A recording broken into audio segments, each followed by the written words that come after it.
slows and tries to climb.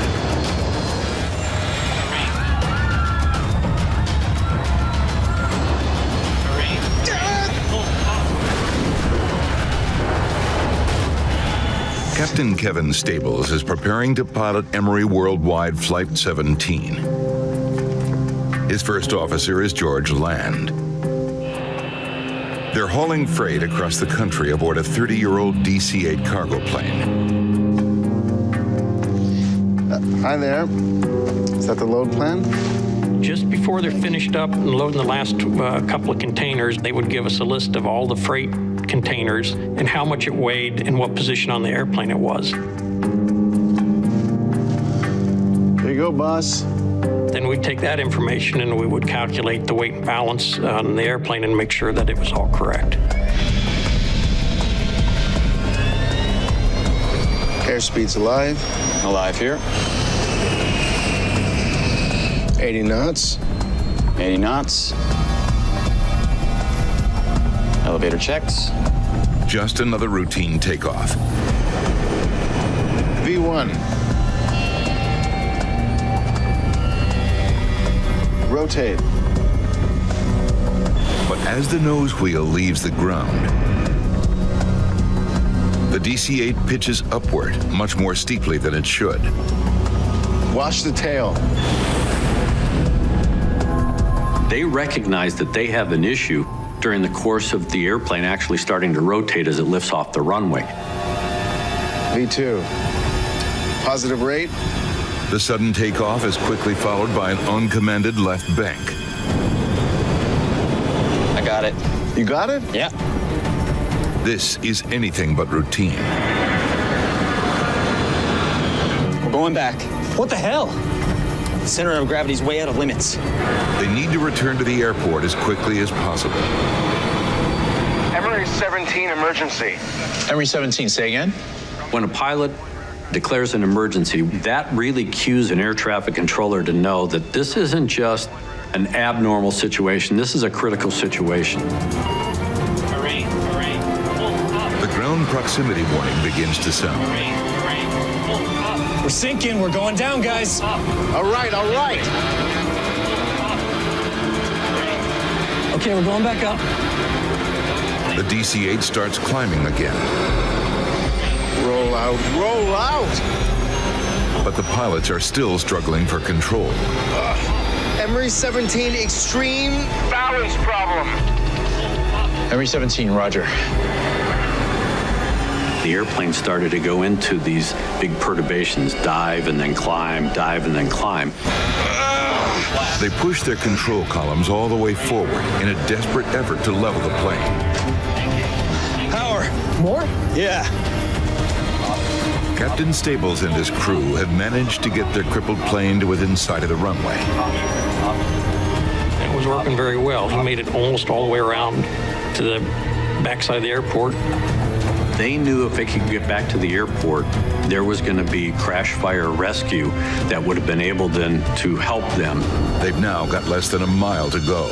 They're still trying to look ahead to figure out what needs to be done next. But they know that sooner or later, they got to get on the ground.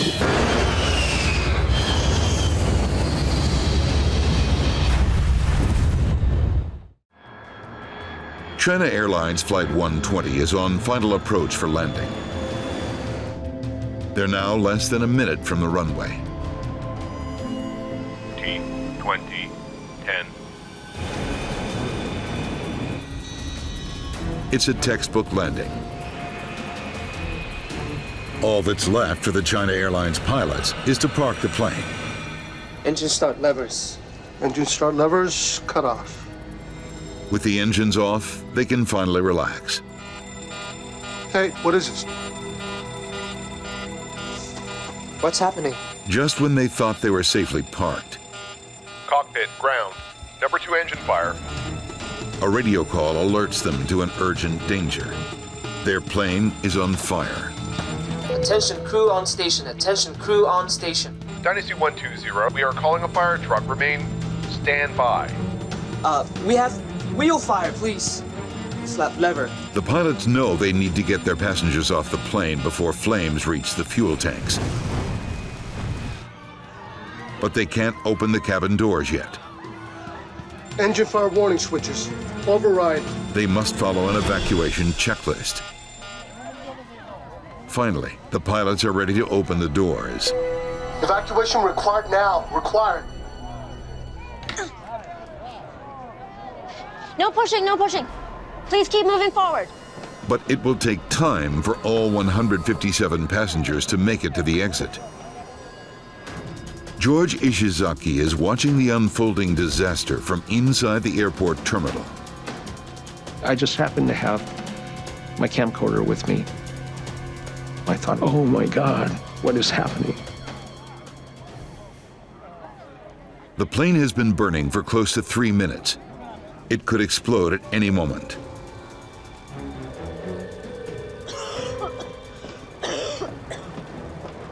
Captain, all passengers are evacuated. You're the last one. Typically, the captain will stay until everybody's off, and he will verify that the airplane is empty. The pilots have put their passenger safety first. But now, it may be too late for them. You're gonna have to climb up through the window. You first. Sir. All 737 cockpits are equipped with an emergency escape rope. It's designed to help pilots exit through the side window. But it's no easy maneuver.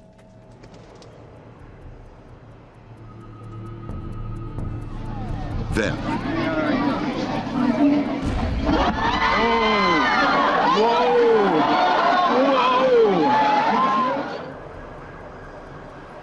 fire on an airplane can quickly become lethal.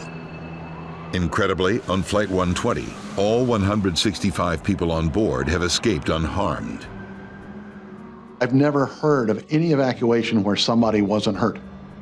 To get this many people off in such a dire circumstance in a very short period of time with no injuries is miraculous. We have a developing story, as you may have heard. There is a civilian Learjet. News of a rogue Learjet flying hundreds of miles off course has captivated the nation. The FAA began tracking an aircraft in distress. The president was made aware of this situation this morning in a meeting with his economic advisors. Ben's in here. Experts at the National Transportation Safety Board are notified of the escalating emergency. Give me a map. Okay. Once the air traffic control system realized that the aircraft had gone rogue, so to speak, the next step is to try to figure out why. It's either being hijacked or it's malfunctioned, the crew has been incapacitated somehow.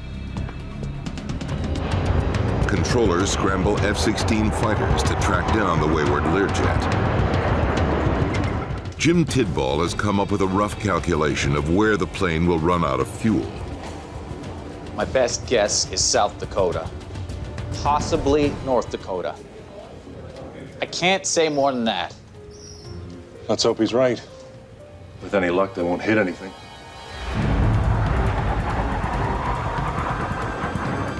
In the air, the F-16 pilots have caught up with the rogue plane.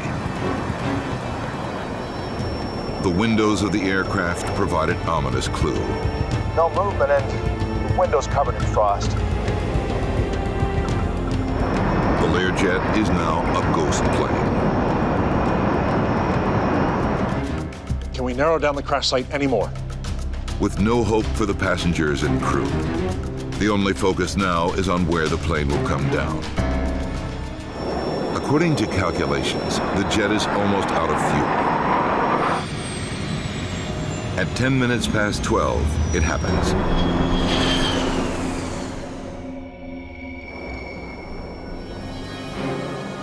The Learjet carrying Payne Stewart and 5 other people is falling from the sky. They're going down. They're going down. Where's it gonna hit?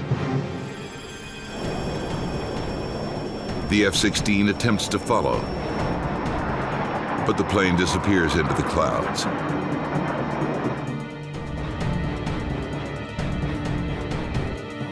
It drops below the radar.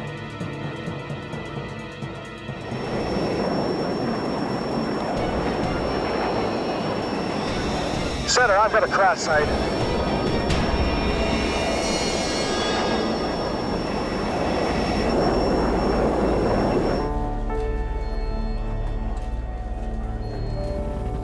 Payne Stewart's Learjet has slammed into a hayfield in South Dakota.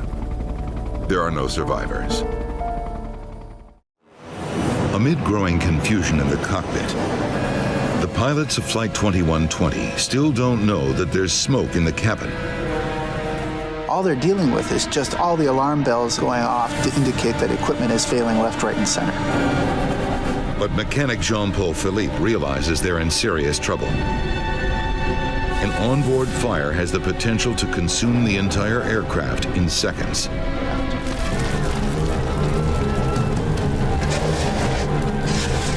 So things are rapidly spinning out of control. Okay, let's get squared away and see what we've got here, please. In the cabin, it's becoming almost impossible to breathe. And Jeddah is still 11 miles away. You've lost all hydraulics. The odds on making it back to the airport are getting slimmer. Damn it! I've got no ailerons! Davidge can't steer the plane with no hydraulics. Okay, hang on, I've got it. Captain Allen struggles with his control column, but it too could fail at any moment. Let's get lined up before things get any worse. Okay, so we're at 2,000 feet now, declaring an emergency. We are having flight control problems. Roger, I thought you were Southeast 738. Only now does the controller realize that the troubled aircraft is the Nation Air flight. Turn left right now, heading 080, expect runway 34 left. By this time, it's pandemonium inside the cabin. Passengers are being engulfed by flames, and bodies are starting to fall from the aircraft fuselage. The plane is right over Jeddah, a city of 2 million people. Bodies were falling out of the aircraft 11 miles from the airport. Okay, sir, we're having trouble turning. We are having flight control problems. We will try to turn left.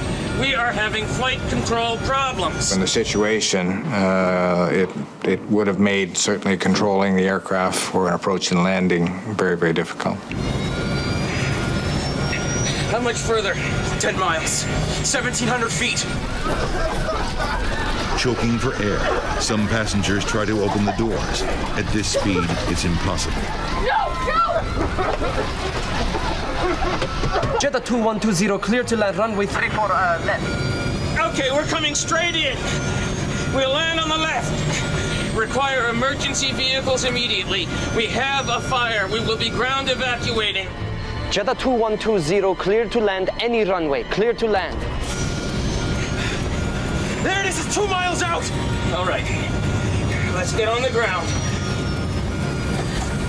I've lost elevators. Christ, I have no control. Landing gear down.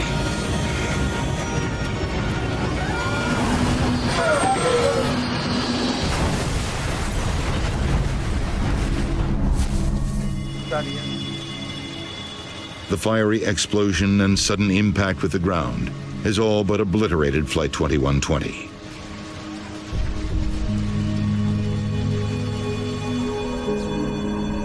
"247 passengers and 14 crew members are dead. This is the worst accident ever for a Canadian airline. And the deadliest crash of a DC-8 in history. How much fuel have we used? Flight engineer Gilles Jardinot keeps a vigilant eye on fuel consumption. We've got 800 kilos. Concorde burns through it at an astonishing rate. In the short taxi to the runway, the plane's 4 engines have already used as much fuel as the average car uses in 6 months. Booking a seat on the famed jet requires deep pockets. The return fare to New York costs more than $9,000. It was not something unaffordable for those people we had on board. Some of them, I tell you, they didn't even know how much they were paying. Air France 4590, runway 26 right, clear for takeoff. 4590, cleared for takeoff, 26 right. The tower controller today is Gilles Longelin. I was stationed in the southern control tower, which has a very good view over the two runways that we use. This day was the same as usual. I gave him the takeoff clearance.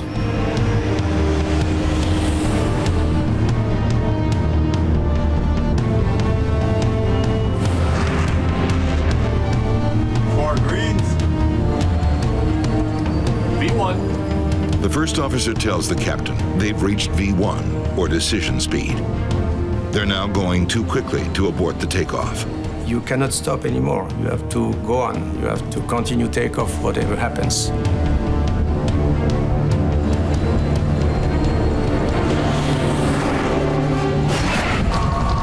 Watch out! Suddenly, the plane begins veering left. Stop! The flight engineer urges the captain to abort the takeoff, but it's too late to stop. Captain Marty lifts the supersonic jet into the air. Gilles Longelin realizes he's now watching a disaster. It was a very unexpected situation to see flames on an aircraft that is departing on the runway. You don't have time to lose, so immediately I've pushed the red button, which is a button for alert. 4590, you have flames behind you. Roger! The plane is engulfed in flames. Failure! Engine 2! Engine fire procedure! Captain Marty struggles for control as the engineer shuts down the burning engine and activates a fire extinguisher. What's the airspeed? The plane's airspeed is now dangerously low. The airspeed! Something is happening. Some things that is not covered by training. Something that in pilot career you don't want to face. First Officer Marceau wants to head for a nearby airport. Le Bourget! But the crew can't outfly the fire that is rapidly consuming their plane. The supersonic marvel of modern aviation.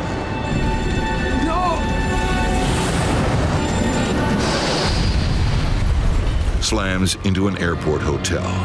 Oh mon Dieu. I could see kind of big, like a big mushroom of smoke. I think into the very last moments where I was thinking that something will save the situation. August 7th, 1997. Fine Air Cargo Flight 101 prepares to take off from Miami to the Dominican Republic.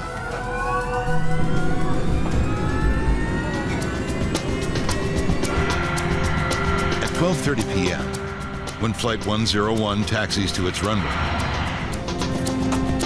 First Officer Petrosky recites a familiar drill. Okay, standard fine air procedure. If there's a problem prior to V1, which is 130 knots, the pilot in command will abort the airplane. Treat anything after V1 as an in-flight emergency. Sounds good. At 12:34, the tower makes contact. Fine Air 101, fly heading 270, cleared for takeoff. Clear takeoff 27 right. Fine Air 101 heavy. Okay, full spooled and stable. Max power.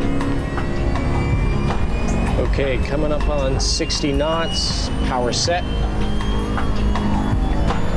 80.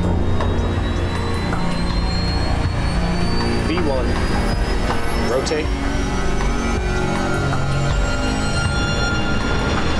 The plane lifts off the runway.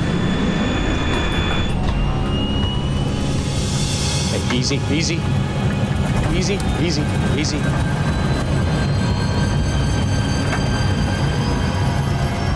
You're up.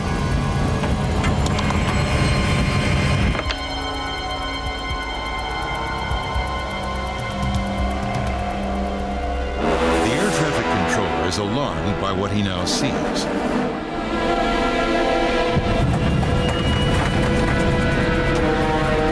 What's going on? Whoa, whoa. The crew fights to get the plane under control.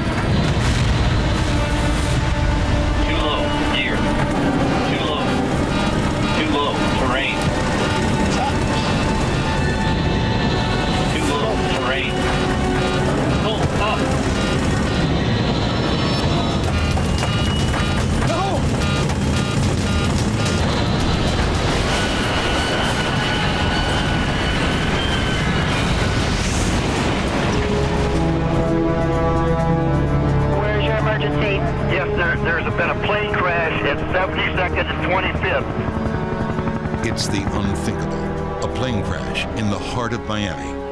The plane's 3-man crew and security guard are confirmed dead. Seatbelt, please. Thank you. Cathay Pacific Flight 780 is cruising at 38,000 feet over the South China Sea. Captain Malcolm Waters and his crew are nearing the end of a 4.5-hour flight from Indonesia to Hong Kong. 165 miles from Hong Kong Airport, the Airbus leaves cruising altitude and begins its descent. And then something goes wrong. The flight computer is alerting the pilots to a problem. Okay, let's see what we got. Engine 2 stalled. The plane's monitoring system indicates there's an issue with the right engine, engine number 2.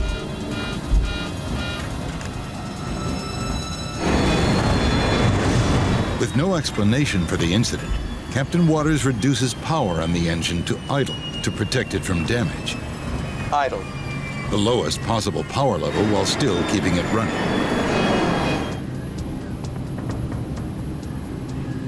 The pilots prepare to land the Airbus with only one engine. Everything is set for an emergency landing. But then, another alert and more vibrations. Engine 1 stalled. Engine 1 stall confirmed. Things have gone from bad to worse. The monitoring system indicates they've just lost the other engine, the one they were counting on to get the plane to Hong Kong. The monitoring system tells the pilots to put the malfunctioning engine number 1 into idle. They are a minute from touchdown. Then, another alert. It's overspeed. It's an overspeed warning, a signal the aircraft is flying too fast. Captain Waters can't figure it out. They should be slowing down. He rechecks the controls. Then he sees it.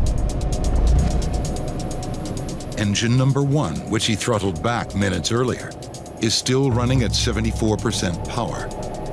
High thrust, too high to land safely.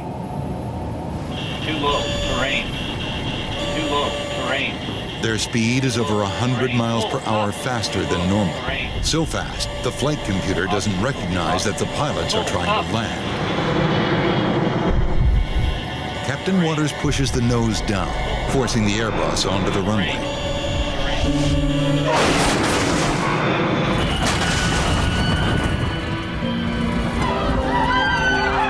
The Airbus is getting close to the end of the runway.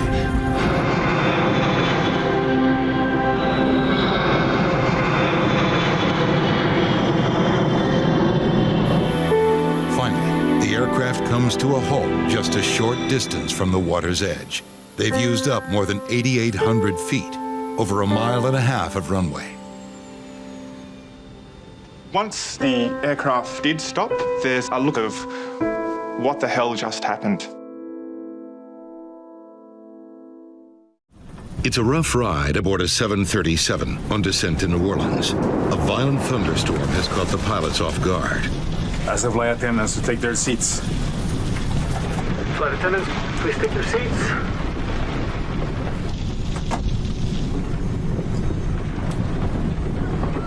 Suddenly, less than 17,000 feet from the ground, the flight becomes all the more terrifying. We've lost power on the engines. I've got nothing. The plane has enough speed to glide, but not for long. It will rapidly lose altitude as it does. The crew has only one option left. I guess I'm gonna have to make a ditching here, sir. They must take their chances and put the plane down on the water. Tackle 110, roger. Whatever you need to do, sir. And that was about the last communication with the tower. Then we were like 1,500 feet when that was going on. Giordano plans to put the plane down in the canal directly ahead of him. Okay. There. Put it down softly. The 737 can only stay in the air for another minute. As Dardano looks for a safe stretch of canal to drop the plane in, another option appears. Look at that one over there. And then Lopez saw the levee parallel to the canal that we were making the approach on. Can you put it down on the grass? Yes, boss. The levee is much shorter and narrower than a runway, but it looks safer than the water. That's where we're going to go in? You got it, my friend. Okay, put the gear down. All right. But Captain Dardano is still flying towards the water. To have any hope of landing on the levee, he needs to make a sudden and dramatic course correction. That requires a risky maneuver known as a side slip. So we just had to do a little bit side slip to get into position to make a perfect landing. It's a move meant for small planes and gliders, not a 47-ton Boeing 737. But it's a risk he has to take. Agarrate, papá. Only 700 feet separate the plane from the ground. Without engines, the pilots have no thrust reversers to slow the plane when it touches down. Dardano has an additional challenge. With only one eye, he's unable to gauge depth as he speeds towards the narrow, rain-soaked strip of grass. There's a high cement wall in front of the levee and a steep embankment on the left. There may not be enough room to land. Watch out for the wing on that side. I see it. Come on. Aquí te tengo, baby. Aquí te tengo.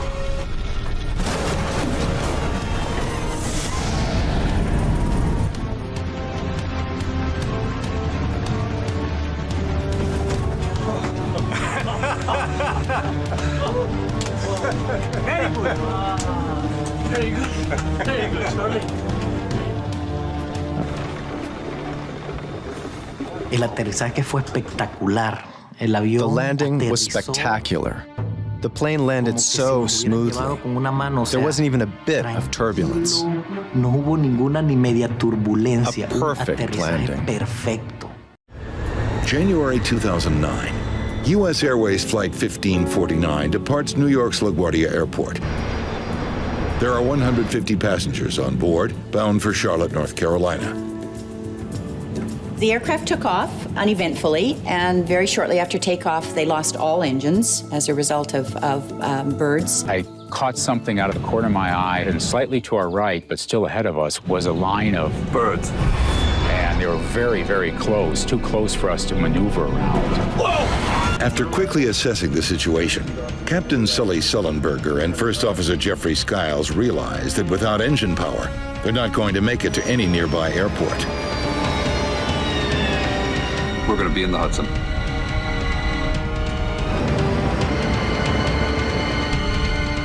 Brace for impact. You need to be aware of your brace position. In many, many accidents, the cabin crew are trying desperately to get the passengers into the brace position, but because the passengers haven't read the safety features card, they don't know what that means. Get your heads down and stay down! Proper brace position is knees together, feet flat on the floor, body bent as far forward as possible, with arms wrapped under the legs or braced against the seat in front of you.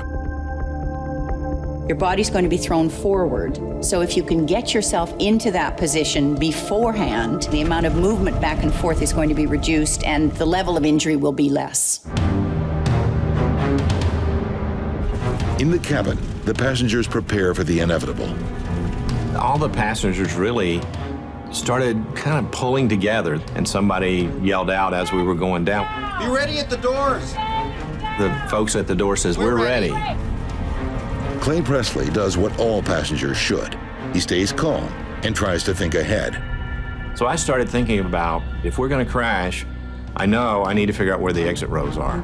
If the water comes in, you need to be able to hold your breath long enough to get to those 4 or 5 rows and get the doors open if you can. But before anyone can escape, they must first survive a high-speed impact. looked like the airplane was going right for the bottom of the Hudson River. Then the airplane popped up, and it was just sort of gently rocking in the waves. In an instant, the $75 million plane has become an unlikely boat floating down the Hudson River. It's now filling with freezing water. That water was cold. It was very cold, that's why your feet are freezing. You land in the Hudson in the middle of the winter, the water is going to be very cold, and you're going to suffer from hypothermia very quickly. Their feet and their hands will get numb. They're going to be useless. Passengers nearest the exits open the doors. I just jumped up very quickly and started making my way to the emergency door. And so I worked my way out onto the wing, just a few steps to start with. Fortunately, they had slide rafts rather than just slides, so what they were able to do was evacuate passengers into the slide rafts. In the end, all 150 passengers and the entire crew of Flight 1549 are brought to safety. Another example of how serious aviation accidents often end well. Asiana Flight 214 is nearing the end of an overnight flight from Seoul, Korea to San Francisco. Ben Levy is a frequent flyer returning home. I fly pretty often for business or visiting my family. I'm originally from France, and so, I fly long distance a lot. I fly in and out of SFO a lot. So I know the airport very well. Many of the other 291 passengers are Chinese, including a group of teenagers on their way to summer camp in the United States. Asiana 214 Heavy, runway 28 left, cleared to land. Landing checklist complete. Clear to land. On glide path.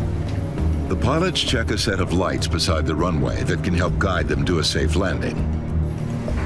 Check. The plane is less than a minute from the runway when Ben Levy realizes something is wrong. I remember noticing that there's a small pier that extends out of the runway, and I'm like, wow, we're very low. And I dismissed the thought thinking, well, what can go wrong? There's all the technology on board to make sure that those guys don't mess up. In the cockpit, speed! A crisis hits. I've got control. Oh, God, go around! The captain pulls up the nose and tries to climb.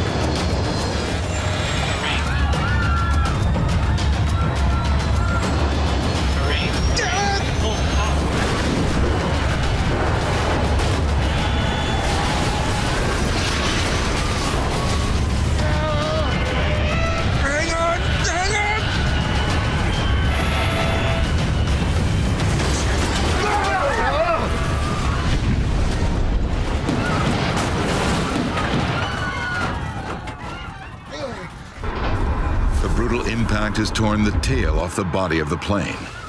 An engine is burning. If fire spreads to the fuel tanks, the plane could explode. Let's see if we can open this door.